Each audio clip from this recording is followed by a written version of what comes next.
Good morning. I'm here live in the studio here in Erie. Have you heard the words? Good morning. We're getting some reverb. Is that all right? Oh, good morning. We're here live. Oftentimes we have a few little errors, so we're doing good, better than last week. Have you heard the words? It's cancer, and it's not you. It's your child or a loved one.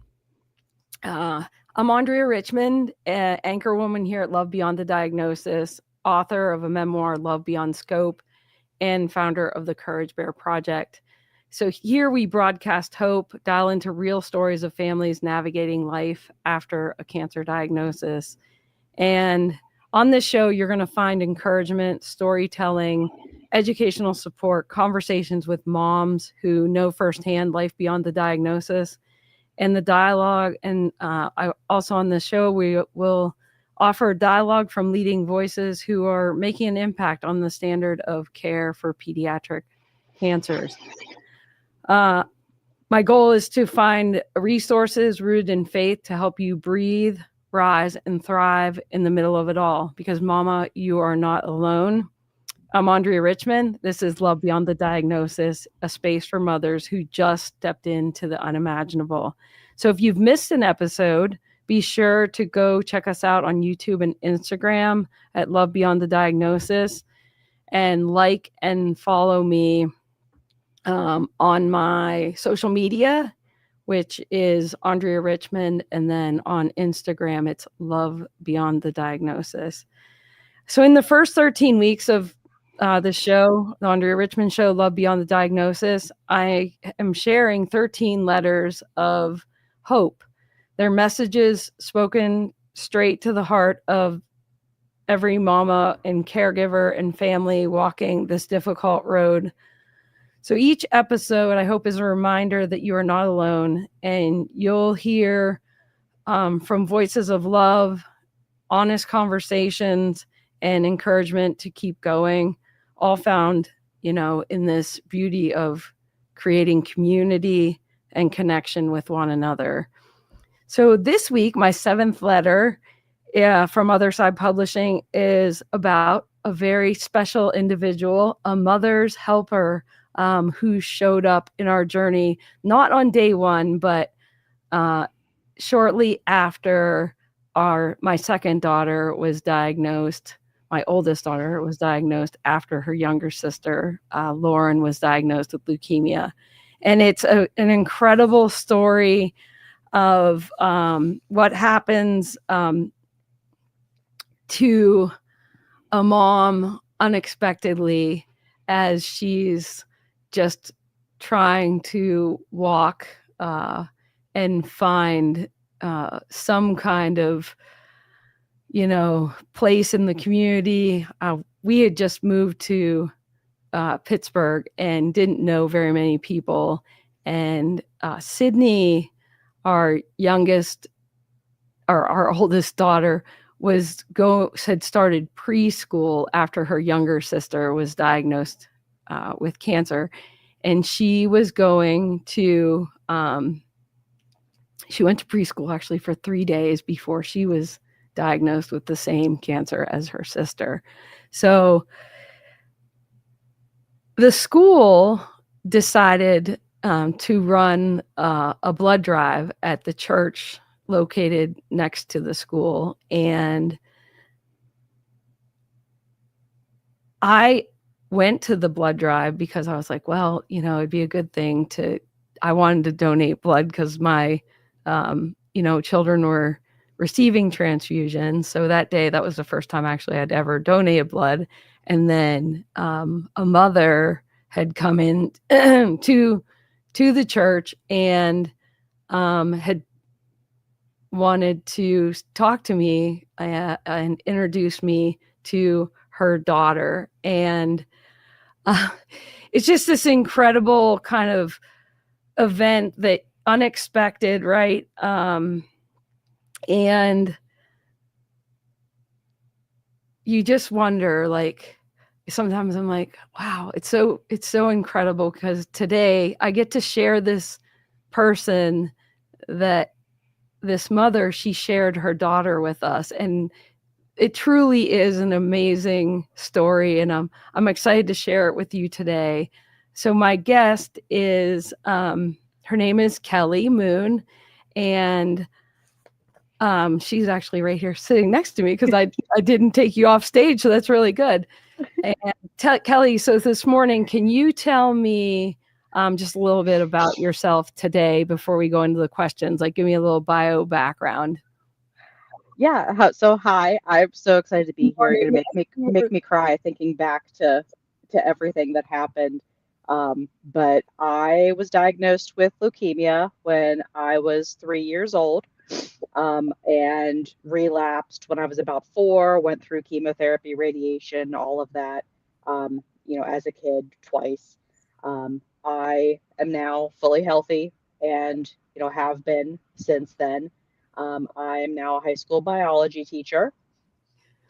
So I am loving teaching my kids all about science and genetics, and getting them interested in the STEM fields as well.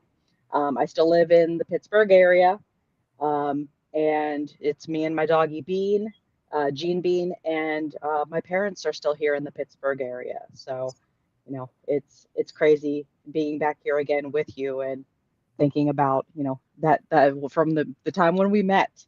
Yes, it's such a we've come so far since that day, right? And no one at that moment in time knew that we would all be survivors in this picture, right? We'd all come Yeah. up on the other side, in a bond, in this relationship, and still talking with one another. And so let's go back to that day, which you were not at the blood drive, and your mom had left a note to me, um, with your information. Yeah. And let's you go ahead and walk us through that. So I remember my mom telling me about the blood drive, and that it was for two young girls, two sisters that were both diagnosed with the same type of leukemia, and that she was going to go donate. My mom donates blood on a regular basis. I did not attend because because of my own leukemia diagnosis, I can't donate blood. They won't accept it. But I remember my mom saying that she was planning on going, that she was hoping to maybe run into you. But when she came home, she said that she had left a message in the book wanting to connect to you, and left her information, and wanting us to get together and to meet and see, what we could do to help you guys, with dealing with this. And I just remember being kind of blown away and not really I don't know, not really understanding, I guess, that, like, I can't believe that there's these two girls, these two sisters, that they both were diagnosed with the same type of leukemia within such a short period of time of one another. Um, and just, us waiting and hoping that we would hear from you guys, not knowing that you guys were so busy and that there was so much chaos probably going on in your lives, but hoping that at some point we would be able to connect with you guys and get And to it talk. was definitely like shortly after the blood drive that um, you did come to our home, and as a mother's helper, like I was always with you because we had a newborn at the time, Tessa. So we had the Hmm. three under four, two of which were diagnosed with cancer. And um, so, what did you notice about the energy, the rhythm, and the like emotional atmosphere of our home, like when you entered it? Like, I immediately fell in love with all of you guys. You were just all were so kind and so generous and so happy. And the girls just had such great energy considering everything that they were currently going through. They were just such happy, energetic, um, young girls. And I loved being there with you guys. And your family, I could tell that you were all very stressed for a good reason, but you were always just such you always just had such a positive, happy, upbeat attitude in that house. I can And I can tell it, you it helps when this person that we didn't know. We didn't know you, right? no, we were complete strangers. We were complete strangers, and of course, when a complete stranger comes into your house, like I think this is even if you didn't have sick kids, right? Like Hmm. you're Hmm. gonna you're gonna be like, oh my gosh, she's coming. I remember thinking like she's coming, and the kids are gonna be dressed today, and they're gonna like, we're gonna get try to be ready for you too, and you definitely created some very joyful moments for us, and really got us to show up right with our best, and um I remember like well, one of the moments, and I'd love, like, let's talk about this because this is so good.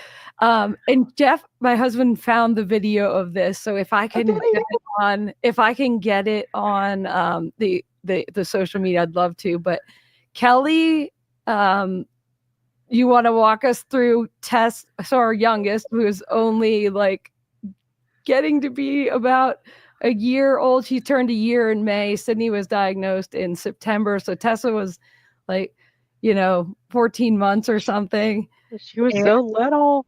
she was so little. And you were in our house, and we were all trying to get her to. You got it. Yeah, we were trying to get her to take her first steps. I remember all of us just sitting kind of on the floor in the family room and her clinging on to me and onto the ottoman. And I remember like passing the video camera around and trying to videotape her, and her just kind of like taking her very like waddly first couple steps, and her like she had a huge grin on her face and she's clapping for herself and she was so excited. And I Yeah. remember the girls just being so excited for her and just cheering Tessa on. And it was just so adorable. I just remember us all sitting on the floor, being there, watching her and cheering for her and, watching her be so excited. And that's one of like the major moments that I remember being in your house is all of us sitting there enjoying that. Yeah, just being together, and it was probably one of the few moments that all all of us were at home together, because oftentimes we weren't all there together, right? And Hmm. sometimes my mother-in-law would have like one, or I would have one, or like Hmm. off to, the doctor's office, or if one was admitted to the hospital. So, um, yeah. So, um, yeah, you carried such a sense of hope with you. Where do you where did that hope come from in your where do you think that hope comes from in your own journey, and how you chose to share it with our family? Maybe you can think about a couple more moments with the girls where, like, you really connected with them on the level of knowing that you had gone through some of the same experiences that they were going through. I think that my own personal experiences throughout the years with cancer and with various organizations that have I've participated in events with, like the Leukemia and Lymphoma Society, the American Cancer Society, being a part of those and continuing to try to help give back to those organizations, and seeing the people who have been affected at all ages by cancer has really, really like sunk in the message for me of like trying to give back and about continuing to be grateful for the fact that as a very young child, um, I was able to survive cancer and that I had all these amazing doctors and a great support system. And kind of recognizing that I wanted to be able to do the same thing for other people, and be that support system and be able to give back in whatever way that I could and help others who may not be as fortunate in the type of support system that they have or the medical care. And I mean, every moment that I spent with your family is something that I enjoyed immensely. I was just thinking about again last night being at their princess party. And I just remember watching the girls come in on their carriage and seeing how excited they were to, be having this like big day that was about having fun and being princesses. And they got to step away from, worrying about being sick and treatments. And also I was looking at the pictures again from my prom and about you guys coming to prom and seeing the girls with me and with my prom date and just seeing how happy and excited they were. And, remembering like how honored I was that they wanted to be there and that you guys chose to show up and be there in that moment.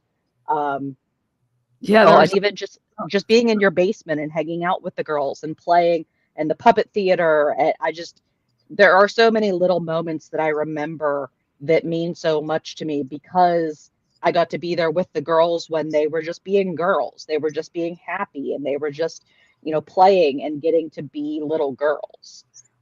Yes.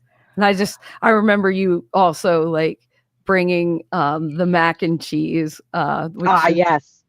the most amazing comfort food in the whole world. And I'd love to like even share that recipe on our Instagram if it's okay with the Moon family.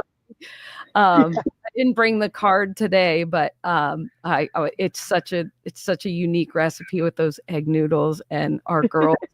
I think our girls liked it, but I personally claim to love it. Like, it was so good, so good for my soul. Like, oftentimes moms don't have that time to cook, and I mean, you brought the casserole, you brought your smiling face, so many unexpected, ways you showed up and created these memories, these everlasting memories, and I think regardless of the outcome of our story or anyone's story, like it's so important to just accept help. We were complete strangers. I cannot say that enough. Like our families didn't know each other. Your mom came to the blood drive and offered her daughter's help. Yeah. And my daughter. And wow, what an incredible, when I just think back, like I would have never ever believed like I'd be sitting with you here 18 years later and us just reminiscing and truly it was a very like that was Sydney had just been diagnosed, like she went to preschool 3 days. I have to say, I mean, I remember feeling very mentally numb, scared, disconnected sometimes. I mean, you name it, overwhelmed. I mean, I had all those normal feelings that a mom has, like when you experience such incredible, strain and grief, and then to know like that you walked in, you were that light of hope. And we put on we were like, Molly's coming today, to like get on more than a diaper. And like Sydney to this day is like, Mom, do you know how many pictures there are of me with no shirt on? There were a lot of those days, but expected. Right. And so I tried when when you came to visit, and when my mother-in-law, especially my mother-in-law, would come to visit, or my mom, like, was like, okay, well, I have to and it helps us grow as mothers that are so weakened by it all. It does help us like regain a little bit of will, right, and strength to pick ourselves up, because at the end of the day, like, it does take picking ourselves up, but we have to see it around us, right? Like, we have to see that joy, kind of, that it's possible. And you really brought that it wasn't just a possibility, it was real joy. And it was so fun having you in our home. And I hope that, like, we all, when the kids are home over break, either this Christmas or spring break, sometime we have to. They're at college. I know. I can't believe it. we have to actually physically reunite instead of just here over the radio. And so for your families listening today who are facing the diagnosis or a relapse or the sheer uprooting of their everyday life, can you give us just one message of hope that you would want to offer to those families? Just kind of a quick. I would just say that there are people out there. There are helpers out there. It's not always obvious right off the bat. It could be just a random chance connection, just like with you and I, that there are people out there who can help you and will help you and that want to help you. And it might come from an unexpected place, but there are people out there who love and support you. And it might come at an unexpected time, from an unexpected source, but there are so many people that are there to help you and to help your family. And on the other side of that conversation, as a mother, I encourage those mothers out there to, if a neighbor or a stranger or anyone at your church or at your school or just wherever, it could be unexpected, like you're saying. It could be you do something, it could be like, hey, like I have my daughter, or my son, like would love to come sit with your kid or play games. But we have to, on that side of it, our responsibility as mothers is just to open our hearts when it's so hard and say yes. Because I did it. Somehow I did it. I don't know how. But it has been so joyful on the other side of that yes. And so for closing today, what I do is there's 3 anchors, and I offer 3 anchors to my audience. So love, it arrives in unexpected forms. So say yes, and we've already said it. If someone offers to bring a meal, read a book to your child, fold laundry, sit with you in silence, help your baby learn to walk, take steps, right?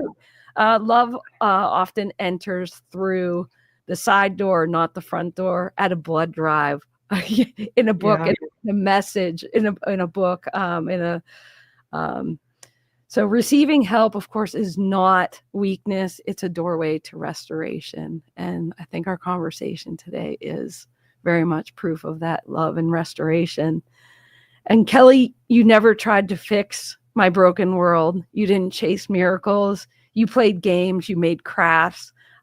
You planned tiny adventures with the kids. They came to prom. We have pictures of that, which I'd love to share.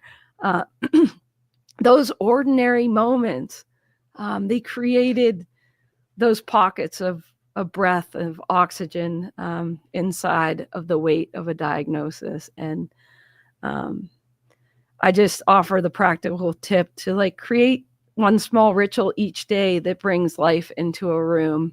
It might be, inviting that person in and letting them read the story. And I encourage moms to keep a gratitude journal so your heart opens to opportunities like this, because gratitude does help us love more deeply and open our hearts. And these micro moments do stitch stability into a season that feels very, very chaotic and unraveled, right? And finally, I offer that hope grows over time, even if you can't feel it yet, and love grows over time. I feel like I love you more today than I did met you. I love seeing that you're now a science teacher, which is my background. I'm a biology teacher by training, and you went off to become a biology teacher, which is so cool. And so that alignment in season that once felt impossible to survive is now becoming a beacon of hope, I hope, for others who listen to this broadcast today. And, at the time, the hope wasn't like shouting out loud in the grief, right? It's hard. It's hard to see the hope emerging. And it does grow quietly, working underground before it can emerge from the soil and blossom over time. So say yes in the moment, even when it's you don't know what's on the other side. And I'm Andrea Richmond. Thank you for joining us on Love Beyond the Diagnosis. I'm your host here. I'm a cancer mom. I'm a life coach, a publisher, and your companion on this journey. I'm here to show you resources, help you breathe, rise, and shine in the darkness when it's so, so hard. There are ways through the darkness. There are ways to get to the other side. And every week we bring you tools to anchor your faith, bring you this insight from, just strangers that have become lifetime friends. And these are real stories, and we want to tell more real stories on Love Beyond the Diagnosis. If you like what you've heard today, please subscribe and share this episode with someone who needs a little hope today. And remember, you don't have to be fearless to be faithful. Love Beyond the Diagnosis is where faith meets the fight. And be sure to follow me on my Instagram, which is Love Beyond the Diagnosis, my author page on Facebook, Andrea Richmond. If you're interested in looking into, if you need a mentor on your journey, you're a mother going through walking this journey and you're looking for a mentor, AndreaRichmondCoaching.com. Looking to provide moms and link them to the best mentor or the best possible life coach if they're looking for a life coach. But also in this journey, what you saw today, there's going to be an unexpected possible person that walks into your life, and be sure to open your heart to them, because there is love beyond the diagnosis. We still might have a few more minutes here, Kelly. So I'm not afraid to not make it. But here we get it. We're getting our outro trailer music now. So I hope everyone has a wonderful day. Thank you, Kelly, for joining me this morning. I love you. Oh, thank you. I love you too. I can't wait to see you in person very soon. So until we meet and see each other again, take care. And you too. Thank you so much for having me. All right. Have a great day. You too.